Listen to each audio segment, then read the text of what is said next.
Hello, I'm meteorologist Kimberly Hepner at the National Weather Service with Alaska statewide weather. This afternoon we have a low pressure system that's just centered south of the Alaska Peninsula.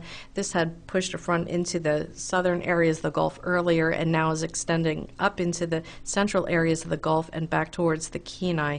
We also have some light rain showers that are starting to make it into Bristol Bay. Another weak front extends across the central areas of the Bering, and we're seeing some gusty winds all across the frontal areas of the central areas of the Gulf and the Bristol Bay, and even as far north as the Bethel area this afternoon, gusting between 25 to 35 miles per hour.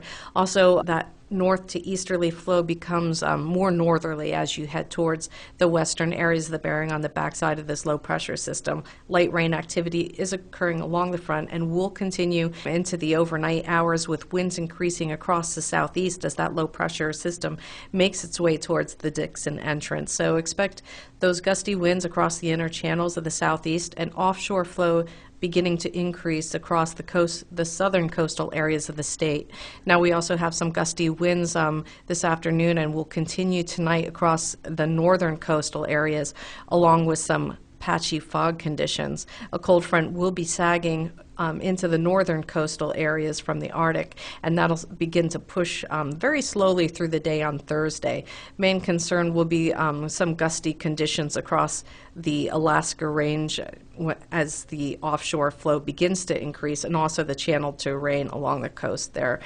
And then we'll see the rain continuing through Thursday across the low pressure systems that are going to be just kind of moving very slowly and weakening across the southern areas of the Gulf and the one that's extending across the central areas of the Bering.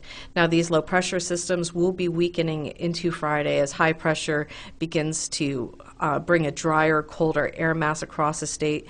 We don't have anything organizing, so main challenges will be the gusty winds that develop along the channel to rain mostly across the state. So look for dry conditions statewide into the end of the week, with drier conditions ensuing across the area waters as we head later into Friday. So thanks for staying with us. This has been Kimberly with Alaska statewide weather.